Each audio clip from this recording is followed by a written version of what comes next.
I'm CWO4 Victor Pinion, U.S. Navy, retired, telling some stories of my naval career.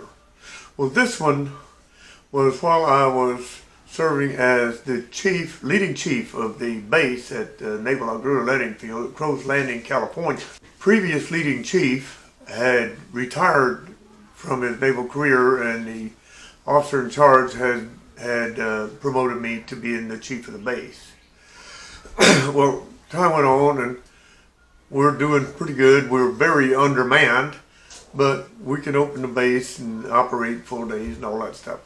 One day, the commander, he's a retired lieutenant commander, he was the officer in charge of the base, been passed over many times for promotion, and this was his final tour of duty of his naval career.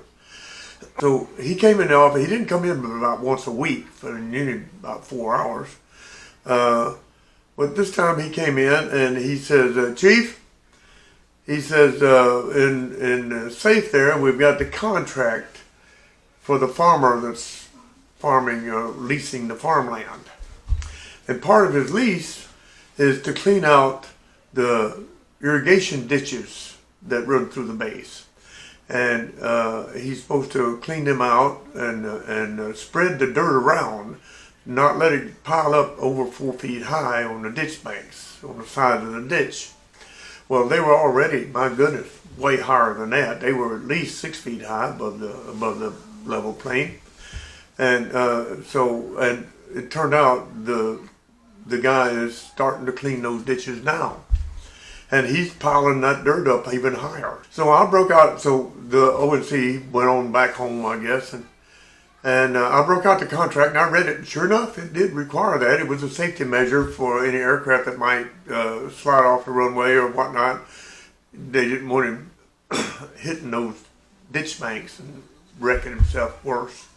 Sure enough, that contractor was supposed to level that, spread that dirt out over the rest of the field. So I went out there and told him that. You're supposed to be spreading this dirt out, level out over the rest of the field instead of piling it up on the side of the ditch. And he said, Bull, I haven't been doing that yet. He says, and I don't have to. I said, yes, you do. It's in your contract. He said, well, I'll talk to the commander about this. We'll see about this. You know, he give me the old glinty eye. And so he goes on doing it the way he's been doing it. A couple of days later, the commander came in. He saw the commander, he was driving a Navy car, saw him arrive, and sure enough, he met him at the office. And I'm in the office with the two of them when this guy's giving me a dirty look, this farmer, as he told the commander that you don't normally require me to pile that dirt up or to spread that dirt out. You let me pile it up. And the commander said, yeah, go ahead. You're doing all right. Man, he just stabbed me in the back. It was his telling me to have the guy spread that dirt out. And I had told him, as the commander had told me, and now that sucker didn't back me up. He stabbed me in the back. Well, I had liked him until that time. Ever after that, I never liked him. He didn't have the courage to stick by his own convictions. Enough of that. Y'all carry on.